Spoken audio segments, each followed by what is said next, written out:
Hi friends, நம்ம வீட்டில் இன்றைக்கி காலையில் டிஃபன் என்னென்னு பார்த்தீங்கன்னா சுட சுட இட்லி, அப்புறம் பார்த்திங்கன்னா வல்லாரைக்கீரை சட்னி.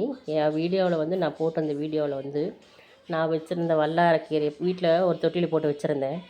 அதை பார்த்திங்கன்னா அந்த வல்லாரைக்கீரை அது வல்லாரைக்கீரையில் தாமரையிலோட அது ஒரு இனம்னு சொல்லியிருந்தாங்க. ஆனால் சாப்பிட்லாம், அது வல்லாரைக்கீரை இல்லைன்னு சொல்லியிருந்தாங்க. அப்புறம் பார்த்திங்கன்னா பாப்பா இது நாட்டு வல்லாரையாம்மா, நான் அது ஒரு வீடியோவை போடுறேன். அது மேல் தொட்டியில் வேறு ஒரு கீரை இருக்குது. நான் எங்கள் வீட்டில் வச்ச மாதிரி ஒரு கீரை இருக்குது. பாப்பா வாங்கிட்டு வந்த வல்லாரை அந்த வீட்டில் வரையும் உங்களுக்கு மேட்ச் பண்ணி வீடியோ ஒன்று போடுறேன். இப்போ பாருங்கள், இது நாட்டு வல்லாரைகள் செஞ்ச வல்லாரைக்கீரை சட்னி. காலையிலேயே குழந்தைங்களுக்கு இது மாதிரி வல்லாரைக்கீரை சட்னி அடிக்கடி செஞ்சு கொடுங்க. ஞாபக சக்தி அதிகரிக்கு. ஸ்கூலுக்கு போகிற பிள்ளைங்களுக்கெல்லாம் குட்டீஸுங்களுக்கெல்லாம் செஞ்சு கொடுங்க. அடிக்கடி செஞ்சு கொடுக்கும்போது பிள்ளைங்களுக்கெல்லாம் நமக்கு ஞாபக சக்தி அதிகரிக்கும். உடம்புக்கு ரொம்ப நல்லது. இது மாதிரி இயற்கையான சேர்ந்த கீரைகள் தனியாக சாப்பிட மாட்டாங்க. இது மாதிரி சட்னி அரைச்சி பிசைஞ்சு இட்லியிலோ சாதத்துலேயோ பிசைஞ்சு கொடுத்தா சாப்பிட்டுக்குவாங்க. ஏன்னா இப்போ இருக்கிற காலகட்டத்தில் குழந்தைங்களுக்கெல்லாம் ரொம்ப சத்தே இல்லை.